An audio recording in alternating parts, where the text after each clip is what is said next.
I'm Cybr. We played D&D again today, doing the Frozen Sick adventure from the Explorer's Guide to Wildmount, and eventually we'll be leading into our Icewind Dale Rime of the Frostmaiden, but not really, because it's in Eiselcross campaign. We basically just sailed from Palebank Village to Serenia today. So the way that I did that in the Frozen Sick adventure, whenever the characters are going from Palebank Village to Serenia, they basically just say, it'll take 9 days. You could populate the ship with some interesting NPCs, or you can do a couple of encounters. I am trying to pad out this adventure for a little bit until Fizman's Treasury of Dragons comes out, and my player, who is doing a monk, can actually take the Ascended Dragon Monk subclass that'll come out with that book. So I did add a few side encounters. The first one of those, on the second day, they had encountered a group of harpies that were going to charm the people on the boat, try to make them fall off into the water. And it went okay. Nothing too special about the encounter. It was really difficult to keep track of everything in this Theater of the Mind thing. It was a little weird because killing the harpies wasn't necessarily the thing that was going to end the counter, at least in my mind. It was more, they just need to survive for a few rounds for the boat to get away from the harpies, because the harpies were not going to be able to stay on pace with this sailing ship. So they had accosted some of the characters. Only one of the characters, unfortunately the monk, had fallen victim to the charm effect, so they had one round before they were going to jump off the boat to try and move toward the harpy. They snapped out of it pretty quickly. A few interesting things did happen during that fight. Because one of the harpies was very far away, could not really get hit with a lot of the party's normal equipment or normal modus of attack. I had the other harpy be a little bit closer to the boat so that the players had something that they could actively deal with. Except I wasn't prepared. I wasn't prepared for one of the players to start wrangling harpies. They decided to attack with a rope that they had moved into a lasso to swing and try and wrangle the harpy. So I had ruled that as a dexterity-based attack that would grapple the harpy, because that made sense to me in the moment. I feel like I should have gone back and looked at a similar thing, the net, in the player's handbook, because that would have restrained the harpy. So same thing as grapple, its speed would have become 0. You would think, as a Texan, I probably could have come up with something that would have better emulated the effect of wrangling up some harpies, but nope. There we go. In the future, I would probably rule that as doing a net, some sort of analog that can just substitute for those rules. Not super complicated. Easy to put on a character sheet. One other thing that happened is that our dear rogue who has the Gathered Whisper secret, had rolled a 1 on one of his attacks. With this rogue, with the Gathered Whisper secret, one of the things that happens is whenever you roll a 1 on a d20, you get one of the effects from the Voices from Beyond that are attached to you. And in this case, the rogue had become deafened, which was really clutch in an encounter with harpies, because at this point everybody had saved from one of the harpies that was further back, that was just like hanging around the rocks, not the one who had come in to actually accost the players and give them something to actually hit. This harpy was on its last legs. It had been grappled. It tried to attack. It didn't do anything. Nobody got hit in this encounter. But right after rolling this natural 1 and becoming deafened, on their next turn, Nil had gotten the killing blow on the harpy. And it was really cool to like slide in with, oh, that's really clutch, because the next thing that this harpy was going to try to do is charm you all, because you weren't immune to this particular harpy's charming song. Rules is written, if a target saves on a harpy song, they are immune to that harpy song. So if this harpy could have gotten a few people off the boat, it probably would have ended very differently. Yeah, I thought that was really cool. So they killed one of the harpies, the other harpy flew on back, and they went on their merry way completely unscathed. That was cool. The next encounter that we did, because they had 9 days, I decided, oh, well, I'm going to put in 4 encounters, 2 of which are going to be skill checks, 2 of them are going to be combat. And what I did for this one was I went into Ghosts of Saltmarsh, because the appendix for Ghosts of Saltmarsh is so good if you are just doing water travel, especially this section for encounters at sea or travel at sea. Yeah, let's go with that. So I knew that one of the things that I wanted to do was this thing called Eldritch Fog or Eldritch Mist, which is essentially this fog that rolls in that can have certain magical effects. Because this is Eiselcross and the fallout from Ahor tends to have wild magic effects, I really wanted to have an encounter that took place within wild magic fog. But in order to set that up, first I wanted a storm. So I had a storm happen, and during this storm, so if your party has a crew and your player characters fill in certain crew roles, they would be asked to make particular skill checks in order to handle whatever disaster is happening. In this case, I asked the players to fill in or just make the checks for the NPCs that I had on the boat. And unfortunately, things did not go quite well. Not everybody failed. There was at least one success, which means, the ship will take some damage. The crew's quality score will decrease by 1, which means that the next skill challenge that they have to go through is going to be, they'll have 1 less on the bonus. But it didn't really mean anything until the next day, where after they had survived the storm, there was just this fog that was rolling in, reducing visibility and everything. And so another check needed to be done specifically to get through the fog. Only 2 this time. So 2 officer roles, and then another one for the crew. This one was a total failure. Slowed the ship, disoriented the crew, which added another day to the travel, which only really mattered because there is a ticking clock. If they do not deliver the antidote to the Frigid Woe in time, people will die. But in this case, this also causes the ship to move in a random direction. So a little bit, in this case, it was going a little bit further away from Eiselcross and right into the path of a ship that was carrying revelry pirates. This encounter, if you're doing boat travel, I feel like at some point you have to do pirates. Not always, but at least one time, if you go on the water, you are going to encounter an enemy ship.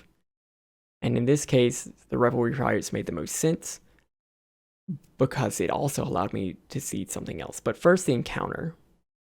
So this wild magic fog was still going on. The fog wasn't going to have an effect on the battle in terms of visibility, but this is wild magic fog, which means some of the characters, whenever they cast spells of 1st level or higher, they're going to trigger wild magic surge.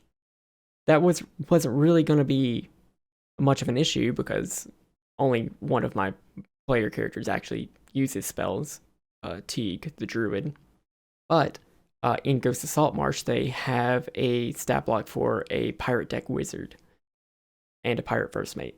I decided to use both of those and 3 other bandits for the group of pirates that the characters were that the player characters were going to have to deal with, while the rest of the crew were fighting other people outside of the scope of what the characters were focused on. I feel like having the surrounding battle sort of match the beats of the player characters makes sense. There's no need to have a war game. I'm sorry, MCDM, I'm not playing your fucking rules. I don't want to have to learn an entire additional system to D&D whenever I'm playing D&D. So they didn't encounter those. The bandits died very quickly, as a creature with 11 hit points typically does. The deck wizard just could not hit any of the players with his spells. Poor thing. But every time that he did his Mel's Acid Era spell, he did trigger Wild Magic Surges, which seemed to always go in his favor phenomenally.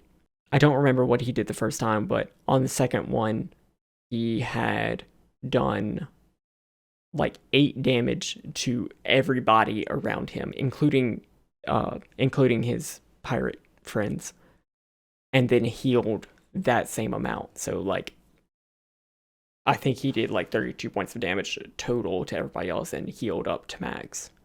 Another time that he cast it, he started being able to teleport on a bonus action on every one of his turns.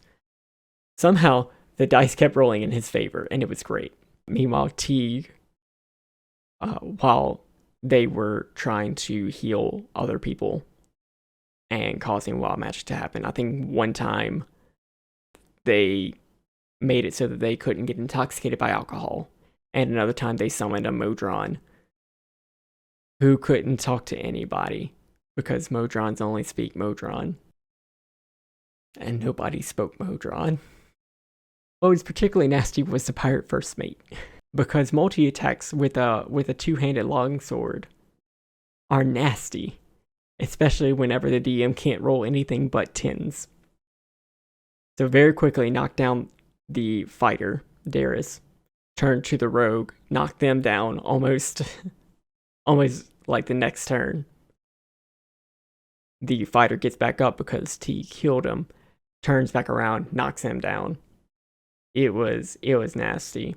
At one point, the rogue tries to hide, or tries to disengage and hide, rolls a natural 1 on his stealth check, which once again triggers the Gathered Whispers, and in this case they become frightened of the first mate, which clearly made sense in the context of things. Pirate first mate immediately gets knocked out by the monk, knocked off the ship, which was really fucking cool. And a couple of rounds later also deals with the wizard, and a really dangerous combat, but one that I think was at the level that this party could handle and handled really well, came to a close. One of the other things that I did with this pirate encounter, I put 2 captives on the pirate ship, specifically so that I could quickly seed the other settlements, the other outposts of Eiselcross for the players.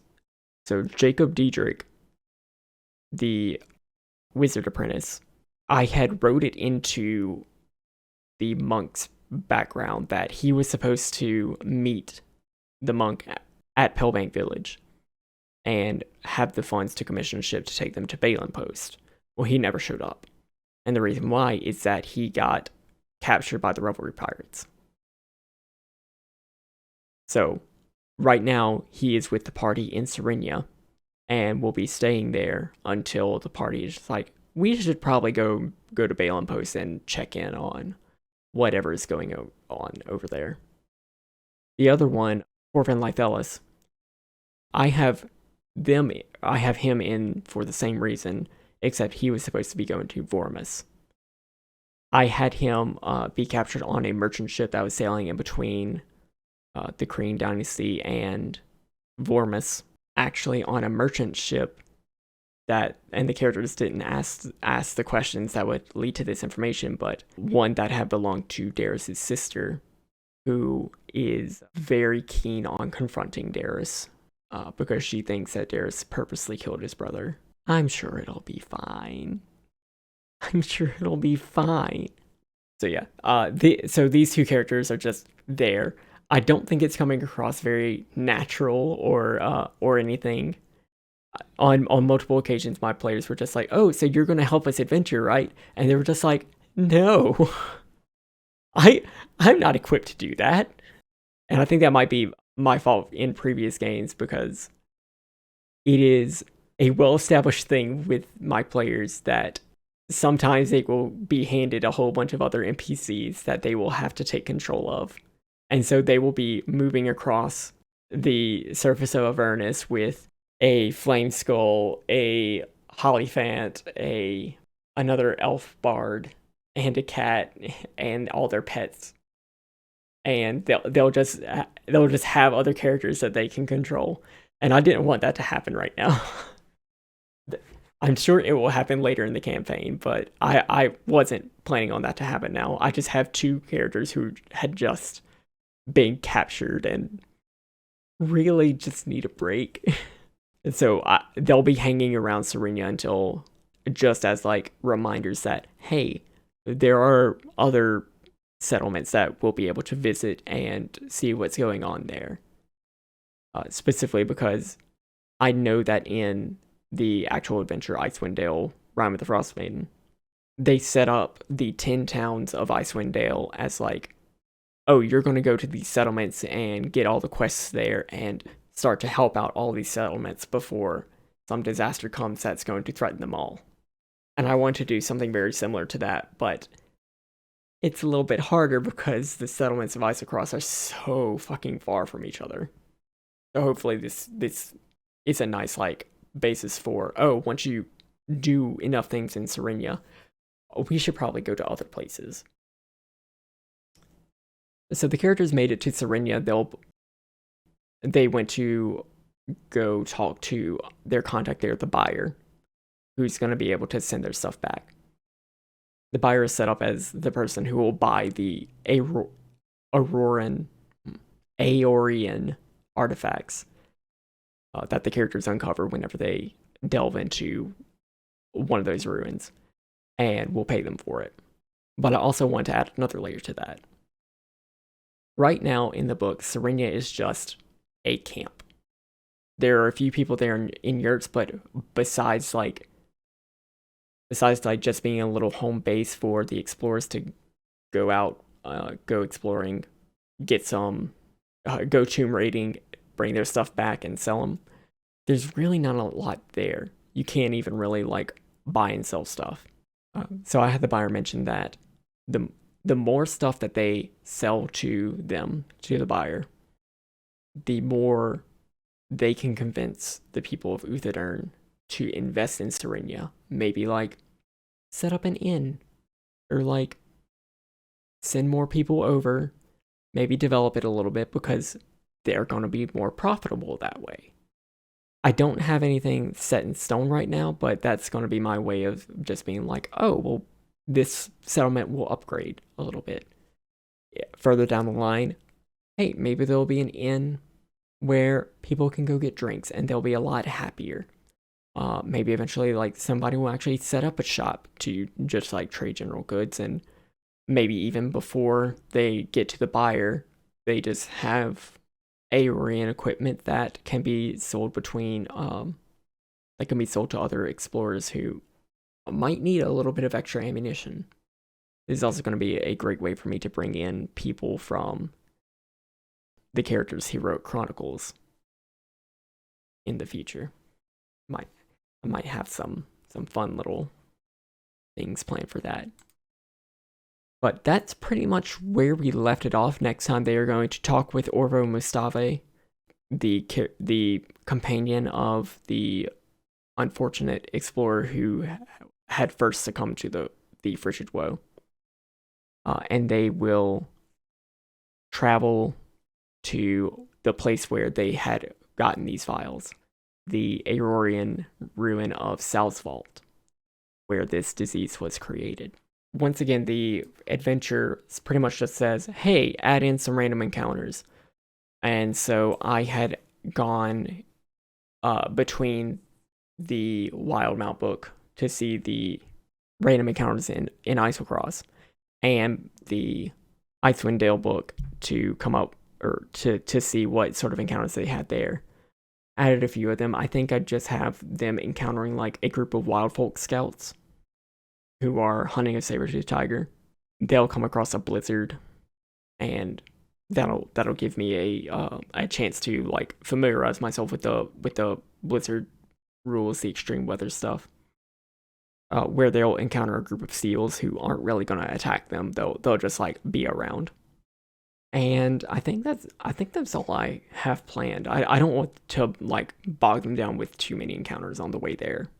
The actual ruin Sal's Vault is a pretty decent small sized dungeon. Not too many rooms, but like, hey, there's enough there to keep people busy for a little bit. On the way back from Sal's Vault, though, I do have a couple of more encounters. One of which is going to be the big dragon from Icewind Dale, who I definitely know how to pronounce the name of, Arveaturus. Arveaturus. The ancient white dragon, Arveaturus. I will have them just like, as the characters are coming back one of the days, I'm just going to have Arveaturus burst out of the water with a leopard seal in her jaws and just like go land on an iceberg not too far away from the characters. Not to attack them, but just like to see that Arveaturus is going to be an ongoing presence. Actually, he's going to have a little bit of a tie into one of the players' hero chronicles, because Toph, in their hero chronicle, they had rolled that like one day my father left home and didn't come back for a while, but then whenever he did come back, all he had was like his shield that was just like shattered, and he never really talked about it. Arveaturus is blind, and they never really explain why or like how that happened, other than like Arveaturus is old as fuck. I think whenever Arveaturus bursts out, there's going to be a chance for the characters to see like little bits of shrapnel in her eyes that I think are going to be parts of Toph's father's shield. As like this dragon was attacking around their childhood home, and his father helped push the dragon back, repel it. And so they had gone back to Eiselcross. They also go around with a very, very dead wizard on their back, Melthorond. With a lot of things in Icewind Dale, if they have anything related to Netheril, that's pretty analogous to Aeor, to those pre-Calamity civilizations. So, yeah, they're carrying around a 800-year-old dead guy on their back. That's fine. As you do. The only other encounter that I think I have is, you gotta give your party a bag of holding. But I think that the way that they are going to get this one, which I have to be careful, because the last time that I gave these particular groups a bag of holding, it turned out to be a bag of devouring that they found in hell. Whoops. The very nice Van Ricken's Guide to Ravenloft came out, and there is a very fun thing that they introduce in the game, the bagmen, which they never actually stat out. They just like sort of give a story about it. They tell you to modify a troll. I thought that was stupid. I actually did stat it out in a slightly different way that I think makes a little bit more sense, but there's just this urban legend that like, oh, there's an adventurer who abandoned his party by hiding in a bag of holding, but like he got trapped in there and twisted by it. So now every night the bagman slips out from a random bag of holding, and if he doesn't find where he's supposed to be going, his home, he will drag someone back into the bag with him. So I want my characters to come across an abandoned camp where they can find a bag of holding, but like there's no other traces of anything. There's just this camp that's abandoned. And if they bring it back and start talking about it in Serenia, maybe somebody will be like, holy shit, that sounds like the story of the Bagman. And they'll be like, what? And then they'll say the story of the Bagman, which is pretty much an urban legend. But maybe later, just while they have it, I can just spring on a random fight because something will jump out of their bag of holding. I don't know. I just think this guy needs a little bit more love, don't you? Wouldn't you want to hug this gentleman? I would. But that's pretty much it. We'll be picking it up again next week with Serenia, or with Serenia and Sol's Vault, and then that might be it, depending on how far they get. I don't know. Thanks for listening. We'll be back next week, and hope it was fun. Bye.